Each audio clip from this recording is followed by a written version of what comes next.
Groupe Pelou, l'immobilier bien plus encore présente. Sud Radio, le grand matin week-end, Osez investir le club, 9h30, 10h, Thomas Binet. Nous vous retrouvons après cette pause avec Jacques Attali. Thomas, vous allez nous présenter notre invité à travers son portrait inattendu. Oh ma douce, j'entends ton rire dans mes rêves. Oui, Philippe, comment accueillir Jacques Attali avec une autre chanson que celle qu'il a écrite pour l'immense artiste qu'était Barbara et qui s'intitule Colline. Comment également présenter Jacques Attali que tout le monde connaît déjà? Ce n'est effectivement pas le portrait le plus aisé que j'ai eu à imaginer depuis le début de notre saison. Que l'on vous apprécie ou pas, que l'on vous écoute ou pas, que vous inquiétiez ou non, une chose est sûre, vous ne laissez personne sans avis. Mais quel plaisir de vous recevoir, Jacques Attali, vous qui êtes né un 1er novembre, le jour de tous les saints, donc celui d'un jour où souvent l'on s'en va, emporté par un vent mauvais. Certains vous disent Cassandre, en raison de vos prédictions, tellement justes mais tellement dérangeantes car elles sont rarement heureuses et se teintent en 60 nuances de gris. Que vous avez raison de dire que quiconque ne prévoit pas le pire est certain de voir le pire lui arriver, car oui, le malheur n'attend jamais. Et pour autant, quelle leçon de vie vous nous donnez? Si attaché au monde d'avant pour en décrypter les origines et tellement installé dans le monde d'après pour en éviter les turpitudes. Vous qui nous rappelez à l'envie que l'on vit qu'une fois. Vous vous rêviez plusieurs vies en même temps. Au-delà d'un cursus universitaire exceptionnel, vous conjuguez votre vie comme le chef d'orchestre que vous êtes devenu il y a 15 ans. En jouant de tous les instruments, conseiller spécial du président François Mitterrand, banquier, journaliste, économiste, compositeur, auteur avec plus de 80 livres, président de la Fondation Positive Planète et de tant d'autres vies encore, écrites ou restant à écrire. L'homme que vous êtes et qui murmure à l'oreille des présidents et qui dit de lui qu'il n'a aucun don mais qui travaille énormément, cherche comme chacun d'entre nous probablement à devenir soi. Alors nous sommes très honorés de vous recevoir ce dimanche matin dans Osez investir et je souhaitais terminer votre portrait avec cette phrase de Saint-Exupéry que je vous rattache eu égard à votre parcours de vie. Nous n'héritons pas la terre de nos parents, mais nous l'empruntons à nos enfants. Bonjour Jacques Attali.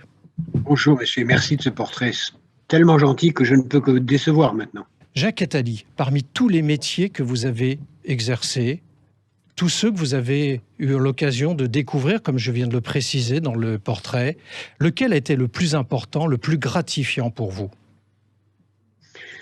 Le plus important et le plus gratifiant, c'est pas la même chose. Le plus important, c'est sans doute d'avoir été le collaborateur le plus direct pendant 10 ans d'un président de la République avec qui chaque instant passé faisait l'histoire. Le plus gratifiant, c'est certainement la direction d'orchestre ou l'écriture de romans, qui sont les deux passions égoïstes que je revendique, même si j'espère donner du plaisir en dirigeant l'orchestre ou en écrivant des livres. Jacques Attali, sommes-nous à la fin du capitalisme basé sur le modèle d'une croissance infinie? Ça devrait. Si on continue, on ne peut jamais dire qu'un autobus a fini sa course quand il fonce dans le mur. Il peut finir sa course dans le mur ou s'arrêter avant et se détourner. Mais nous sommes certainement dans un autobus qui fonce dans le mur. Et tout le problème, c'est d'arrêter avant. Alors je fais partie de ceux qui essayent d'alerter, d'allumer des phares, de voir un peu dans la nuit, de dire qu'il y a une voie, parce que je ne suis pas pessimiste. Comme vous l'avez dit, je cherche à voir les problèmes pour les éviter. Et je crois qu'on peut l'éviter. Je crois qu'on a tous les moyens, encore aujourd'hui, d'avoir une société altruiste, positive, créatrice de richesses pour tous, démocratique et libre, c'est encore possible. Ça exige d'immenses efforts d'appropriation collective d'un projet d'une société altruiste et positive. Est-ce qu'on y arrivera à temps? Est-ce que la crise actuelle va nous y aider? Je ne sais pas. Vous prenez la décroissance, c'est probablement une nécessité, vous nous le rappelez souvent. Non, je ne prône pas la décroissance. Vous ne prenez pas la décroissance? Non, j'explique au contraire que la décroissance qu'on voit actuellement, est une catastrophe, est une faute de raisonnement. Parce que si c'est décroître avec le niveau de production, la nature actuelle de la production, on continue avec la production actuelle à produire tout ce qu'il ne faut pas. Donc, si c'était la production actuelle qui était mauvaise, il ne faudrait pas une décroissance, mais il faudrait une production nulle d'un point de vue logique, ce qui évidemment est absurde. Donc il faut non pas décroître, mais changer la nature de la production, ce qui sans doute entraînera la nécessité d'une croissance. Alors, vous dites qu'il faut réorienter l'économie vers la santé, je vous ai écouté, je vous ai regardé, vers l'alimentation, l'éducation, l'hygiène, la recherche, entre autres. Vous avez même rajouté, d'ailleurs, dans votre liste, la distribution, les infrastructures, la sécurité numérique. Bref, comment gère-t-on tout cela, du coup, dans le temps présent ? Et les médias, qui pour moi font partie de ce que j'appelle l'économie de la vie. Parce que la démocratie fait partie de l'économie de la vie. Comment gère-t-on tout ça ? Eh bien, en ayant une vision politique individuelle et collective qui considère tous ces secteurs comme des priorités, qui aujourd'hui ne représentent que 50 à 60% du PIB, dans lequel il faudrait que les investisseurs, les fonds d'investissement, les banques considèrent comme priorité d'investir dans ces secteurs, parmi lesquels je mets le logement durable, l'eau propre, les énergies renouvelables, etc. Or, aujourd'hui, ça ne représente qu'une part modeste de l'ensemble et ça voudrait dire d'investir moins dans d'autres secteurs. Nous avons toutes les banques, tous les fonds d'investissement, toutes les incitations fiscales nécessaires pour le faire, mais on ne fait pas assez. Jacques Attali, j'avais lu un de vos livres il y a quelques années qui s'appelait de mémoire Une brève histoire de l'avenir. Et vous disiez que l'avenir appartenait, c'était il y a une dizaine d'années, appartenait aux nomades. L'avenir appartenait aux nomades. Est-ce qu'avec la crise du Covid, c'est la société des Anywhere qui va remplacer la société des Somewhere? J'avais expliqué dans ce livre que nous étions nomades depuis 300 000 ans, que nous avons été sédentaires depuis 10 000 ans, et que cette parenthèse sédentaire était en train de se former, soit se fermer, soit pour des gens qui pourraient être nomades riches, soit pour le malheur de tous ceux qui ont été des nomades pauvres, et qui sont aujourd'hui des nomades pauvres, et dont on voit qu'ils sont tentés de bouger, de changer, de migrer. Et au milieu, il y a une grande catégorie qui est la grande classe moyenne, qui est un nomade virtuel, qui essaye de rejoindre la catégorie des nomades riches, ou de la terreur de tomber dans la catégorie des nomades pauvres. Donc, il y a des nomades virtuels qui font avec les nouvelles technologies l'essentiel de la grande classe moyenne, qui sont entourés des deux catégories de nomades réels, extrêmement riches et l'autre extrêmement pauvre. Jacques Attali, on vous reçoit dans Osez Investir. Comment voyez-vous la préservation de l'épargne des Français dans ces temps incertains ?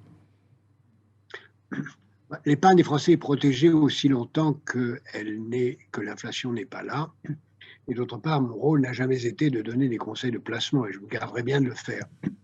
Mais je crois qu'aussi longtemps qu'on met son argent dans une banque sûre, et les banques françaises le sont, aussi longtemps qu'on n'investit pas dans des choses par nature trop spéculatives, aussi longtemps qu'on ne prend pas de dettes excessives qui mettent en risque notre capital, l'épargne est protégée. Elle ne le sera plus le jour où l'inflation redémarrerait et où les taux d'intérêt exploseraient, ce qui est possible.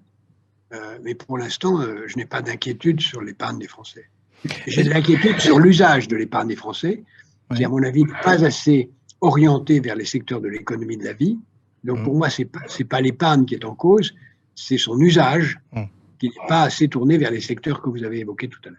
Est-ce que le monde de demain ne va pas devenir plus sécuritaire, remettant en cause les libertés fondamentales ? Si nous approprions le projet de société dont je parle, nous pouvons très bien concilier démocratie et sécurité.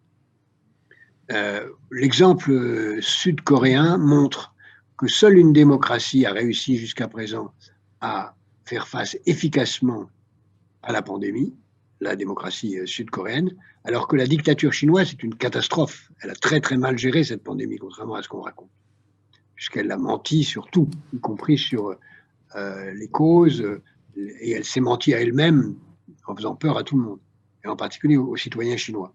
Donc, la démocratie peut tenir à condition qu'on mette des règles très précises, qu'on démantèle les GAFA.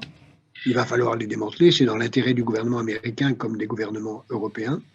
Et les mesures proposées par la Commission européenne sont la moindre des choses, mais il faudra aller beaucoup plus loin, et qu'on mette en permanence en place des outils de protection des citoyens, et aussi, et je crois que c'est très important, c'est pour ça que j'ai dit tout à l'heure que les médias jouent un rôle très important, il faut à tout prix protéger la vérité. Le rôle des journalistes doit être de dire la vérité, de contredire les fausses nouvelles, de lutter contre les mensonges. Et c'est comme ça qu'on aura une société de démocratie et non pas une société totalitaire. Jacques Attali, on a proposé à Jean-Marc Ribes, qui était notre premier invité, de rester avec nous dans cette partie, le club Oser Investir. Et je voulais le faire réagir sur vos propos. Que vous inspirent les propos de Jacques Attali, Jean-Marc Ribes? Je trouve que les propos de Jacques Attali, en fait, si on le prend du bon côté des choses, sont très positifs. Parce qu'on parle d'investissement. On parle d'investissement dans des secteurs rentables, dans des secteurs qui vont créer des emplois, en fait. Et ce n'est pas du tout défaitiste. Au fond, c'est une grande leçon de vie pour dire on peut sauver la planète, on peut investir, il y a des emplois à créer et on peut lutter contre la pauvreté. Donc je dirais que c'est toute l'économie positive que nous aimons bien. Alors, comme le veut la tradition, vous avez retenu, Jacques Attali, donc, pour cette émission, une musique pour terminer notre rencontre de ce matin. Oui, il s'agit de Positive Vibration de Bob Marley datant de 1976. Alors, je ne vous cache pas, Jacques Attali, quand vous m'avez proposé cette chanson, que j'ai été surpris. Je confirme. Voilà, on a été tous surpris sur le plateau d'Oser Investir parce que je m'attendais au chef d'orchestre que vous êtes depuis donc 15 ans, que vous nous proposiez une musique classique de vos rêves.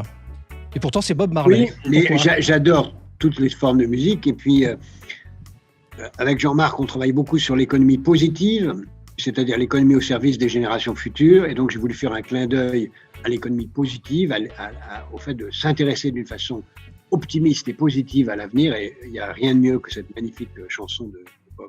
Eh ben, c'est réussi, Jacques Attali. Merci d'être passé du côté des Investir ce dimanche matin.